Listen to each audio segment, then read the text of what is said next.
Helen Louise, thank you very much for insightful remarks that help us understand even better the value of this extraordinary report.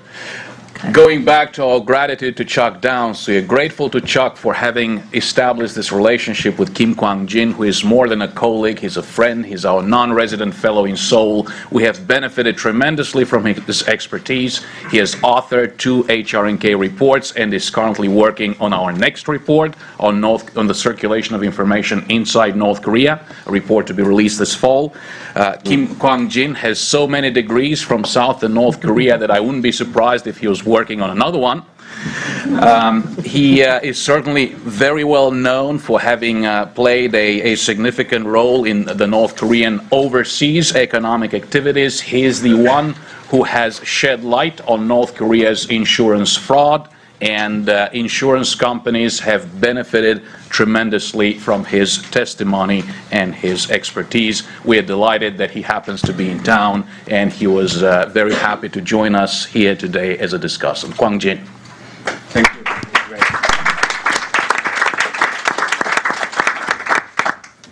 To begin with, I should have to apologize sincerely that my last name is also Kim. But, I have different Kim, different Kim of origin. I'm from Kim-hae.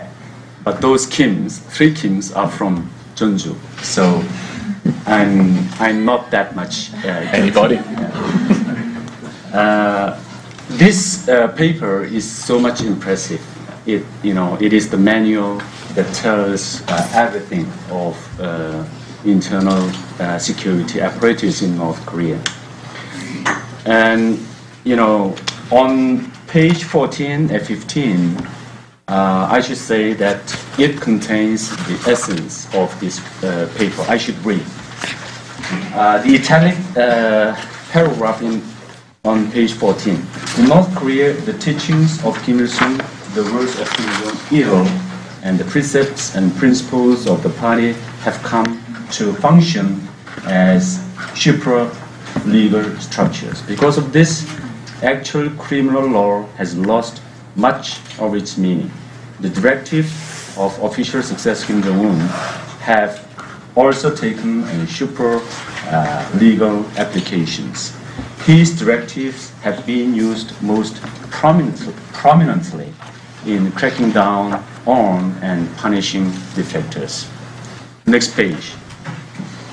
Following Kim Il-sung's death in 1994, his son Kim Jong-il assumed power, and his dictates overruled the supreme law.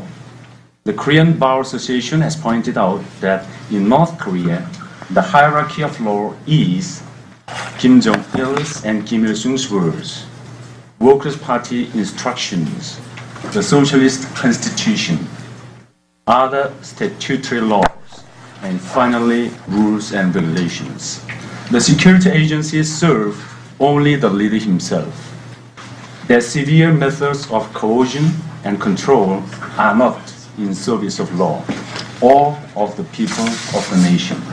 I think these 2 paragraphs tells exactly how the security apparatus in North Korea is functioning. So I should suggest that the title of this paper should be Paper or Work on Illicit North Korean Police State. So the legal system there is illegal, actually. It is functioned, is structured illegally. That means the apparatus is structured to serve only Kims and defend Kims. And what they do is focused on only these things. They are not for the defense of the people's security. They are not working for the people there, for the nation. But their task and their job is totally focused on defending the Kim's rule and Kim's authority. Throughout the history of building this security system was also is the same with the change of the leadership throughout 3 generations. So it matches together. I'd like to put your attention to the recent developments in North Korea. And Kwang-jin said that he changed it, he made several drafts of this, but I think it would be very difficult to update, update to what's going on now. North Korea, with Kim Jong-un's nomination and appointment as the next ruler, they announced the amnesty openly, publicly, and put into effect of this amnesty. This is another. This is very important change we can see in North Korea now. And also, they recently one defector has gone back to Pyongyang, and she had an interview publicly. And I think it is not good interview for North Korean authorities, because they should accept that there are defectors, and she's in 70s, but she's in good shape. And all these North Koreans in 70s or 60s, they are so slim, malnutrition, so they are living in difficult situations, but they still made her interview in the public and talked in front of a lot of journalists. So this is another change happening in North Korea. And they also replied to United Nations human rights organization, I think, one institution, about Dr. Or's family issue. What happened to his wife and what happened to their daughters. So this is another new phenomenon happening in North Korea. And it is, if I say they're increasing their transparency, it is too much, too good word to say that they are having, transparency. But they are, and Kim Jong-un even appeared in public with his wife. And last time when Kim Jong-il was,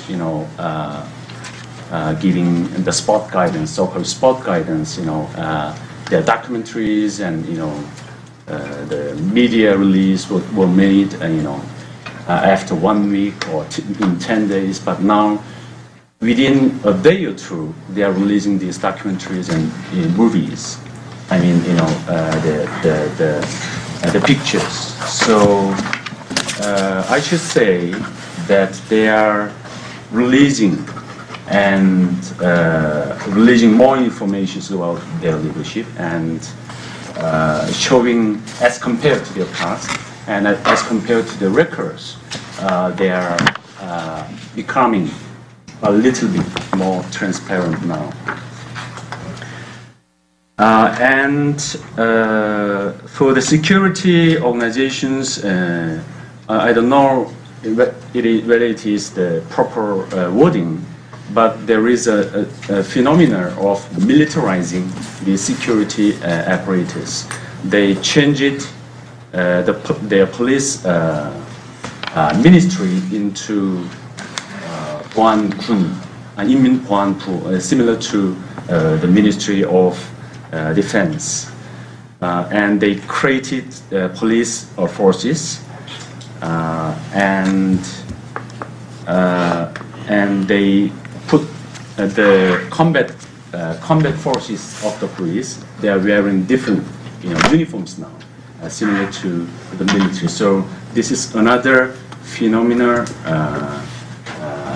taking place in North Korea. So we need to pay attention to these things, what's going on in North Korea, and see what will bring, what kind of result they will bring with these changes.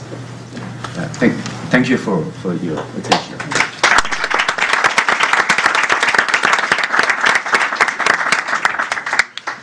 Kwang-jin, thank you very much. We're delighted that you're here with us today. Kwang-jin and Helen Louise, I am sorry we can no longer change the report title. It's already gone to print. Since we began a little bit late, I would suggest that we have 10 minutes of overtime so that we can take a few questions. Please keep your questions brief. Remember to identify yourselves and your affiliation, and please also let us know if you're directing a question to all panelists or to a particular panelist. Yes, sir. I'm Peter Humphrey. I'm an intelligence analyst. Dr. Kim, I imagine there are three reasons. One, that a young man would join the apparatus. Perhaps it's family tradition. Perhaps he drank the Kool-Aid, as they say. Or perhaps he looks forward to the opportunities for bakshish. Which of those three do you think is the most important for